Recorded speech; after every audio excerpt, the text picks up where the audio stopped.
Crystal Craven, a singer, a songwriter, and a worship leader who's passionate about sharing what God inspires. And this is your weekly devotional.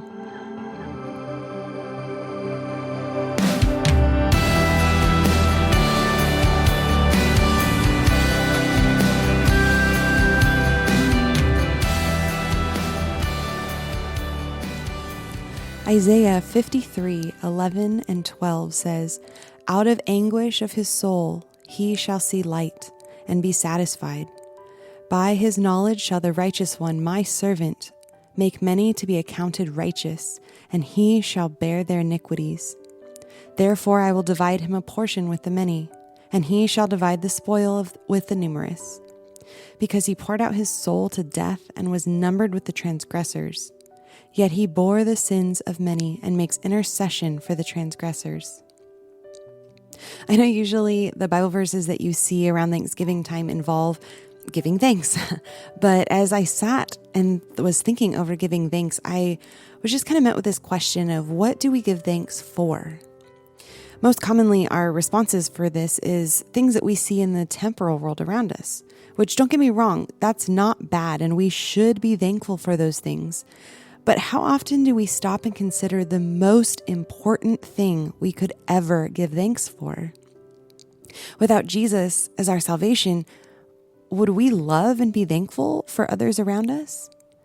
Without Jesus as our salvation, would life be as beautiful and sacred to us as it is? And without Jesus as our salvation, would there be meaning in life and that desire to live a holy and blameless life? The truth is, nothing in this world has true value to be thankful for without Jesus, because apart from Jesus, we cannot have love and truth and life and hope. For those who have accepted Jesus as Lord and Savior, the message of the cross and of our salvation, unfortunately, it can sometimes seem to become so familiar that it just loses that awe-inspiring effect that it had on us when we first believed. Yet this isn't due at all to salvation being any less amazing, because it truly is the greatest gift to the poor, wretched mankind that we are, given to us by the Creator of the universe. So why does the gospel sometimes seem to lose that wonder? Honestly, it's because we don't soak it up repeatedly in order to be thankful for it as we should.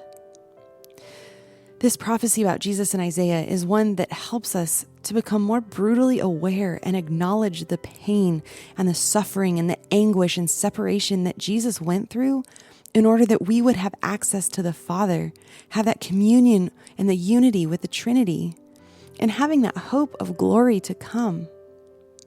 His gift of salvation to us was so extremely costly, and he had to give up all of himself in order to pay for it. We can never truly understand from experience just how heavy of a price he paid for us. Because even, if you think back to the most costly gift that you have ever given yourself, it hasn't even come close to bankrupting you financially, and it certainly has not required you to shed your blood in order to give. Yet we look and see Jesus died so willingly because you are his joy and reward that his sacrifice yielded. When we come face to face with the sacrifice of Jesus, truly letting that sink in from our minds deep down into our hearts time and time again, just being utterly broken by our sin, it's then that genuine thanksgiving to God will spring forth. These times and seasons in life, they're really hard on many people.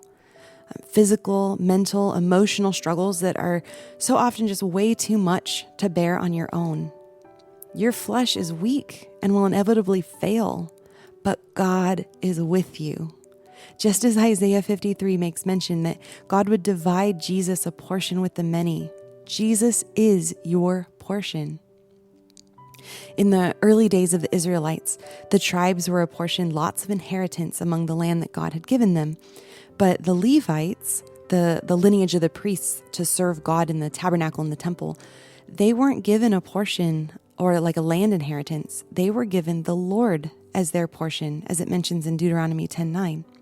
And in 1 Peter 3:9-10, it says, "But you are a chosen race, a royal priesthood, a holy nation, for a people his own possession, that you may proclaim the excellence of him who called you out of darkness into his marvelous light.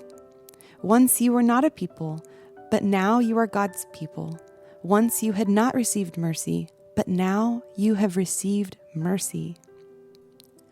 And now we, as a royal priesthood, have been shown a great mercy and being given the Lord as our portion.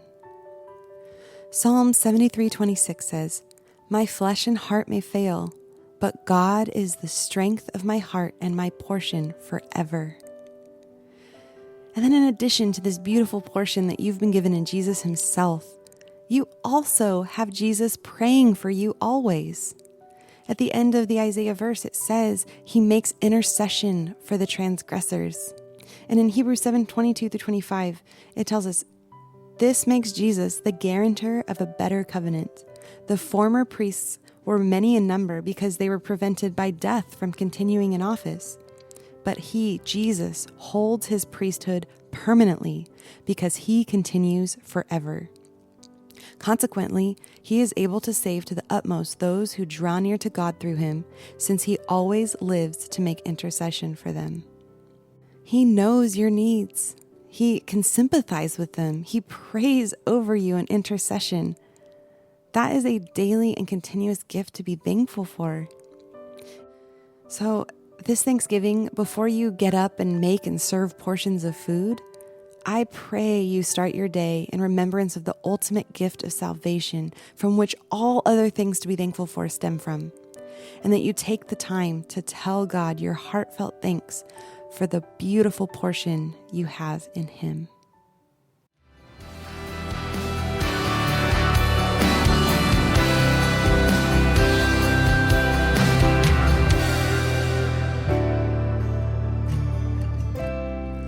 For blogs, written devotionals, and originally written music, visit crystalcravenmusic.com, and that's Crystal with a K.